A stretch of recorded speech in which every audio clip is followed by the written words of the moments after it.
Internet पर viral बाबा अभय सिंह जी हमारे साथ हैं, हम इनसे बातचीत करेंगे। महाराज जी कैसे हैं आप?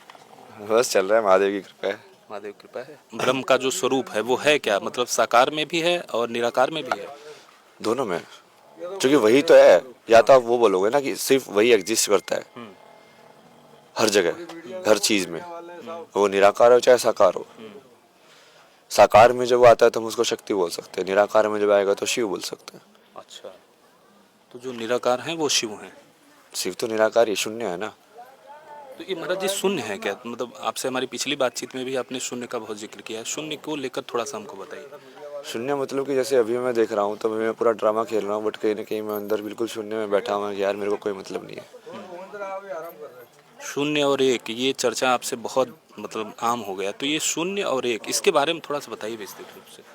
वैसे तो शून्य एक और इन्फिनिटी एक ही है मतलब एक ही कॉन्सेप्ट है। वो तीनों के तीनों मतलब ये मानो कि ट्राइड में डिफाइंड कॉन्सेप्ट है। कोई दो डिफाइन करके आप तीसरे पे भी राजी हो सकते हो, ऐसे हो वो आपस में रिलेशनशिप के हिसाब से। जैसे तुमने वन बोल दिया और इन्फिनिटी बोल दिया तो जीरो अपने आप ही समझ में आ जाएगा कि जीरो क्या होगा।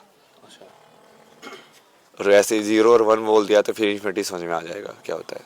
कि विज्ञान जो है वो बाहर से देखता है, अध्यात्म अंदर से देखता है, जस्ट अपोजिट है। अपोजिट है। आगे कौन है? आगे पीछे की बात नहीं है ना, सत्य कौन है। सत्य कौन है? सत्य तो आध्यात्मिकता ही है, अंदर से ही देखना पड़ेगा। क्योंकि देखने वाला कौन है, तुम ये क्यों भूल जाते हो कि तुम एक देखने वाली चेतना हो कि तुम अपने जिस इंस्ट्रूमेंट के अंदर तुम बैठे हुए हो तुम उस इंस्ट्रूमेंट के थ्रू ही देख रहे हो। तो पहले उस इंस्ट्रूमेंट की यदि एजम्पशन ही ना समझो तुम, ठीक है, जैसे इस माइक है, इस माइक की आप एजम्पशन ही ना समझो कि मुझे इतनी पास इसको रखना पड़ेगा, इसमें इतनी डेसिबल साउंड आती है, इतनी नहीं आ सकती, तो आप उसको यूज कैसे करोगे बढ़िया से? बाहर बाहर से एनालाइज करने से नहीं होगा ना, अंदर से उसको समझना पड़ेगा। तो अंदर से जो समझता है, इसीलिए तो वो साइंस जो है ये मेंटल हेल्थ ये सब इशू क्यों नहीं सोल्व कर पा रही है। ज़्यादा ज़्यादा वो नंब कर देते हैं साइकोलॉजिकल सब क्या, क्योंकि वो अंदर वाला इशू है, वो सब्जेक्टिव वजह से प्रॉब्लम हो रही है, ऑब्जेक्टिव प्रॉब्लम नहीं है। ऑब्जेक्टिव प्रॉब्लम सोल्व कर भी दी तो भी वो एक्चुअल में वैसे सोल्व नहीं होगी, वो तो इंसान का कॉन्स्टिट्यूशन ही चेंज हो जाएगा, पागल हो जाएगा इन्हें वो।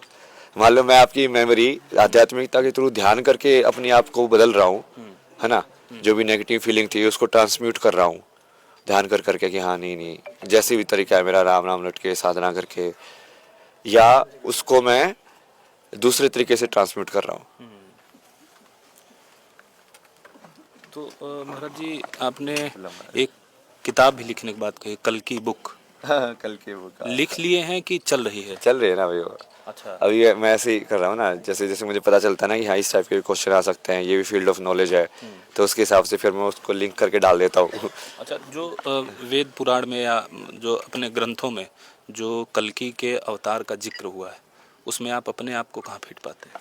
नहीं नहीं वो बाद में देख लेंगे, वैसे तो मैंने नाम बोल ही दिया है, वो तो कहानी में एंट्री तो डाल ही दिया है। ठीक है, अभी उसको वापस से विंड बैक कर लेते हैं, काम पे ध्यान देते हैं। हाँ। काम हो गया तो नाम अपने आप हो जाता है आपने कुछ स्पेल्स मंत्र की भी बात कही थी कि उससे चीज़ों को कंट्रोल किया जा सकता है। मैं आपकी रील देख रहा था उसमें, तो क्या है वो स्पेल्स, क्या है और क्या ऐसा हो सकता है? सब होता है ना यार, राग बोल के बारिश कैसे कराते थे कितनी सारी चीजें कराते थे। हाँ। सब होता है ना मतलब। उसके बारे में थोड़ा बताइए। नहीं नहीं वो वैसे है ना, वो ऊर्जा ही तो है वो बोलना। अभी जैसे क्लाउड सीडिंग में क्या करते हो, कहीं ना कहीं वो उस ऊर्जा को ही तो हिलाते हैं। तो क्या मैं उस ऊर्जा को यहाँ से बोलने से हिला सकता हूँ? क्या मैं उस क्लाउड की यहाँ पे जो मैं बोल रहा हूँ, क्या मेरी आवाज़ की जो ध्वनि है, जो एनर्जी है, जो वेव फॉर्म में जाएगी, वो उससे कनेक्ट होकर उसको हिला सकती है? वो कनेक्शन ढूंढना है ना आपने कई सारी भविष्यवाणी भी की है, उसके बारे में बताइए थोड़ा। नहीं नहीं वो सब तो ठीक है, वो सारे बता रखा है ना भविष्यवाणी ये सब के बारे में, तो इंस्टाग्राम पे है ही वो सब तो। कुछ एक बताइए महाराज जी जो सच हुई हो, एक बताइए।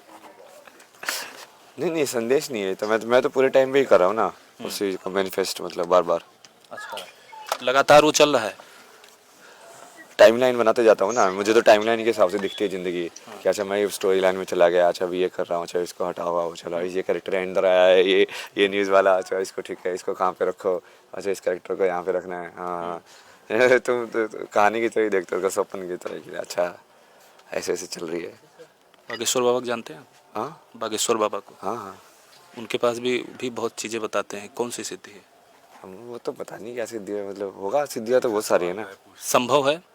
सिद्धि तो सब संभव है, बताया तो मैंने आपको इतनी सारी चीज़ें। नहीं, कुछ उनके लेकर कई स्पिरिचुअलिटी के अंदर जो आप सोच सकते हो सब संभव है। सकता है भाई। ये थे वायरल IITN बाबा, जिनसे हमने बातचीत की, विभिन्न विषयों पे बातचीत की, क्वांटम फिजिक्स पे और अध्यात्म पे। आपने इसको सुना होगा। Mangala Tiwari, PTC news, Prayagraj.